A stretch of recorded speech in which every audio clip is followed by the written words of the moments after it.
Attention, attention, this is History Lost in Time. And welcome to episode 48 of the History Lost in Time podcast. This podcast is available in German and English on YouTube, Spotify and Podcast.de, with social media presences on Blue Sky and Instagram. The topic of this episode: no weapon shaped the Cold War more than the atomic bomb. But an atomic bomb is useless if it can't be delivered precisely and safely to its target. It's known that bombers and missiles can be equipped with nuclear weapons. But do you know that this also works with artillery? If not, then let me introduce you to the M65 Atomic Annie, a gun so large it had to be pulled by 2 tractors. It had a gun barrel longer than a city bus and a 280mm shell with a warhead that could match the destructive power of the Hiroshima bomb. Political agenda and background. None really. However, the Ukraine war has brought nuclear weapons back into the spotlight. Therefore, it's certainly of general value to spread a little more knowledge about nuclear weapons. The sources that were used. I have compiled information here from a mix of online sources. I have taken care to only include information I have found in at least 2 places, and that seemed conclusive to me. However, there are no guarantees. It's the internet after all. The idea for the M65 Atomic Annie, this doomsday gun, originated in 1949.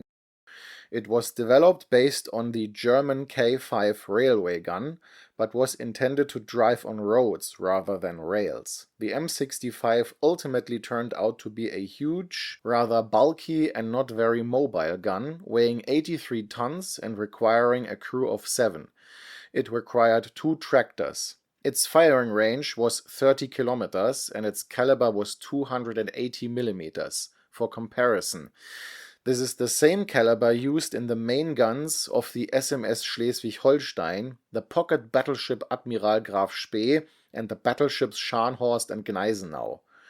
The barrel length was 13 meters, as mentioned, longer than a standard public transport bus, which is more like 12 meters. What was the idea behind this weapon? The goal was to deploy tactical nuclear weapons on the battlefield. Not just strategic nuclear weapons that would be used to wipe out cities. Furthermore, at the time the development of this weapon began, only aircraft were available as delivery vehicles for nuclear weapons. The first nuclear-capable missiles didn't appear until the mid to late 1950s, for example the American Redstone at the strategic level and the Honest John at the tactical level. In the Soviet Union, the equivalents would be the R-5M and the Luna or Frog. You could do something against aircraft, namely deploy interceptors and ground-based air defenses. But preventing the enemy from using artillery, that hasn't been achieved to this day, especially when the enemy only needs to fire a single shot from its gun. This was the case with the M65. The gun could fire a 15-kiloton nuclear warhead, enough to wipe out a battlefield of several square kilometers. The idea was to use the M65 to combat enemy troop concentrations. This required a flexibility that was difficult to achieve with bombers of that time. 20 of these guns were produced and stationed in West Germany, Japan and South Korea. In practice, however, the weapon proved to be cumbersome. Due to its enormous size, it was difficult to move, very slow, and thus very vulnerable to air attack on a potential battlefield. Unlike a modern howitzer, it couldn't simply be attached to tractors and driven off. Instead, it had to be taken apart into 2 pieces before driving off. Setting it up in the field took half an hour, and it wasn't ready to fire during that time.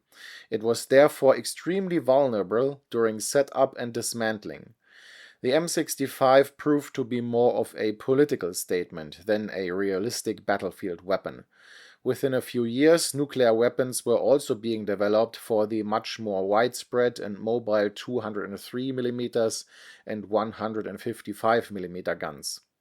Furthermore, missiles such as the aforementioned Honest John soon became available that could better fulfill the M65's role. The prestige weapon was therefore decommissioned in 1963. The Soviet Union nevertheless felt compelled to follow suit and developed the 406mm 2A3 and the 420mm 2B1 guns.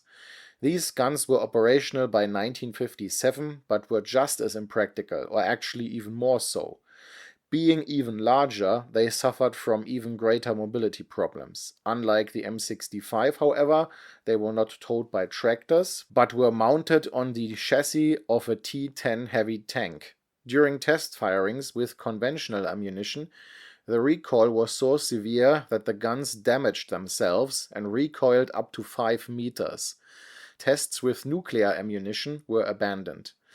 Although both guns were used for propaganda purposes, for example at parades, they were decommissioned in 1960. Overall, only a few guns of each type were produced, fewer than 10 of each. The Soviet Union also quickly converted to surface-to-surface missiles. But the story of the M65 cannot be told without addressing the Upshot Knothole test series. This was a series of nuclear weapons tests in Nevada in the spring of 1953. From March to June, the US military detonated an atomic bomb every week, sometimes every 2 weeks. Things didn't always go according to plan. The first test, Annie, on March 17, 1953, proceeded in a manner similar to some tests that can be seen in old newsreels. An open test on a site with specially constructed houses, cars, and dummies. The bomb was installed in a tower and detonated in front of the assembled press. The journalists were able to follow the test, and here everything went according to plan. During the second test, Nancy, a week later, the fallout killed several thousand sheep in Cedar City, Utah. Tests 3 and 5, using uranium hybrid bombs, failed. The explosive yield was well under 1 kiloton. During the Encore test on May 8th, a military exercise involving 3,500 soldiers took place in the immediate vicinity, and they were exposed to a considerable amount of radiation. I read in another source that as many as 18,000 soldiers trained near several nuclear explosions as part of exercise Desert Rock 5.